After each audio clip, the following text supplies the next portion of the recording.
Mr. Putter and Tabby Toot the Horn.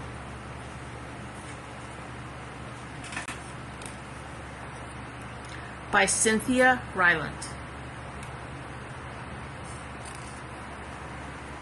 Chapter 1, Loud Music.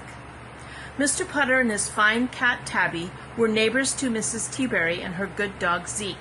Mrs. Teaberry and Mr. Putter had a lot in common. They both liked bingo. They both liked free samples. They both liked rain. And they both liked music. Mrs. Teaberry liked country music the best. She liked the broken hearts. She liked the big silver boots and the tall hair. Mr. Putter liked opera. He also liked broken hearts, and he liked the big round heroes and the violins. Some days, Mrs. Teaberry would play her country music very loud for Mr. Putter to hear.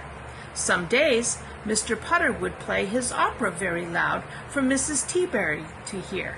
They liked sharing. One day, Mrs. Teaberry had an idea. "We should join a band," she told Mr. Putter. "But I can't join a band," said Mr. Putter. "I can't play an instrument." "Of course you can," said Mrs. Teaberry. "Old people can do anything they want." "Can they say that they can't play an instrument?" asked Mr. Putter. "No," said Mrs. Teaberry. So she and Mr. Putter went to look for a band. Chapter 2, Tough Teeth. Mr. Putter and Tabby and Mrs. Teaberry and Zeke went to hear many bands play. They went to hear an Irish band play jigs, but the jigs made Tabby nervous and Zeke itch, so they could not play in an Irish band.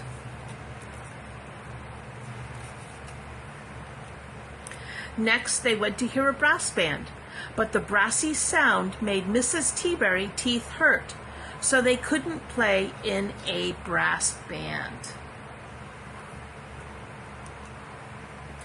Then they went to hear a jazz band.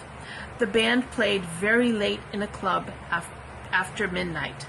Mr. Putter fell asleep, so they could not play in a jazz band. Poor Mr. Putter and Mrs. Teaberry. It seemed that bands were only for people who had tough teeth and didn't need much sleep. They sat with Tabby and Zeke and wondered what to do. Chapter 3, Mr. Putter Can't. "I have it," said Mrs. Teaberry a few days later. She had brought Mr. Putter and Tabby some peach tea and a carrot pie.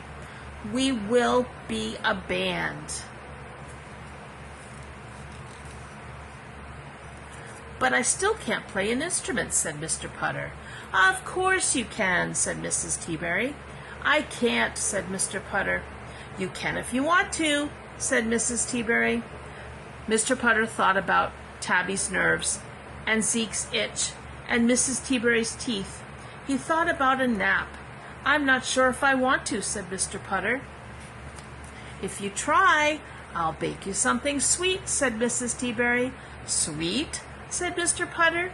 "Something really nutty," said Mrs. Teaberry. "Nutty?" said Mr. Putter. "With lots of vanilla," said Mrs. Teaberry. "I'm ready to play," said Mr. Putter. Chapter 4, Mr. Putter Tries. The next day, Mr. Putter bought a little horn. He bought it because it was on sale.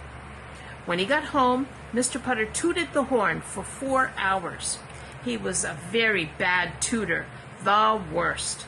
Tabby went outside to sleep in the ferns.